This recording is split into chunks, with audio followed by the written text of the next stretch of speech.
What's up, everybody, and welcome to the start of this budget bike build. I've done a couple of these now, and I kind of want to do a walkthrough of how I go through a bike project. As you can see behind me, I do not have an elaborate shop. It's literally just your basic toolbox with a little bit of space. You don't really need a big garage. The first one I did it was in basically a quarter of a garage stall. Don't need fancy equipment, an expensive motorcycle jack or anything like that. I literally did my first bike setting it on a milk crate just like this, and it worked fine. Not necessarily what I would recommend, but it can work.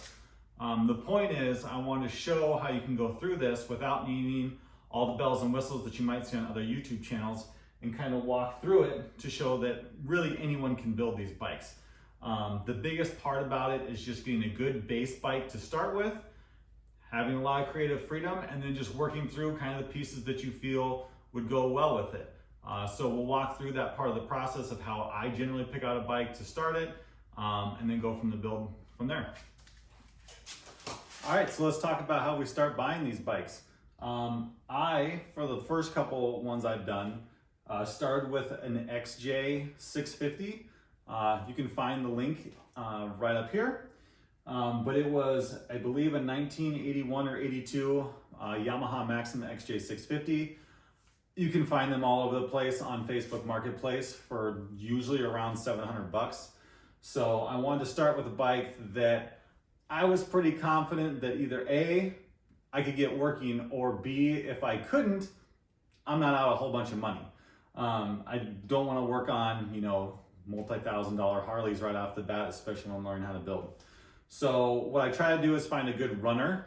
Typically, I like bikes that are not super clean. This one's actually was in pretty clean condition. As you can see, I've already taken off the seat.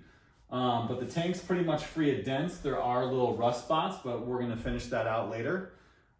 He said that there was an issue with it not quite running perfect. So the carbs will probably need to be worked on, have to adjust the mixture screws and so forth. But other than that, it drove. It was a great bike. Got it for $400, which was a steal. So from there, you now have a platform that you have a running bike.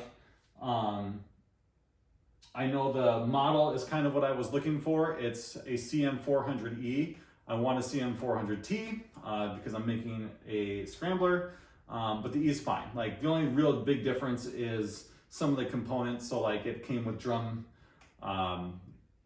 brakes on the front, which I have already removed those pieces. I'll do a pan around so you can see the donor bike that I took off of, which actually happened to be a CM400T. But yeah, basically just look for a bike that's in basic good running order, because as you can see, you're gonna strip off all the parts most likely anyway. Now, I don't do what you'll see a lot of other people do, which is strip it all the way down to the frame, take the engine out, all that stuff. I'm not that mechanically inclined to make sure that I can put it back together. But what I can usually do is figure out, hey, I can swap these parts here. I almost always have to fix the wiring to some degree.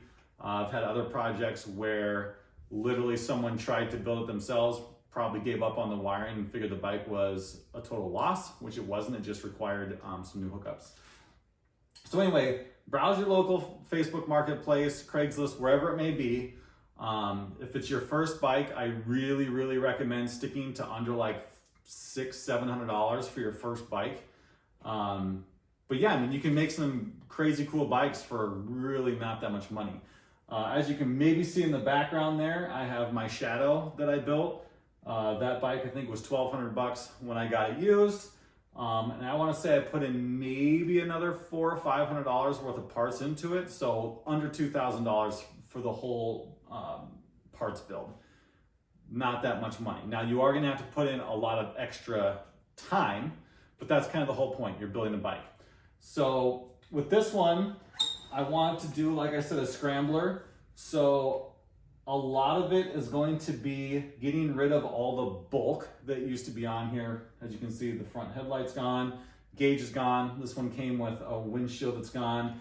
Seat will be completely different. I'll probably keep the shocks. The front end, as we'll see later, came off of a parts bike because I wanted the disc brakes. And this wheel setup, I liked them better than the spokes.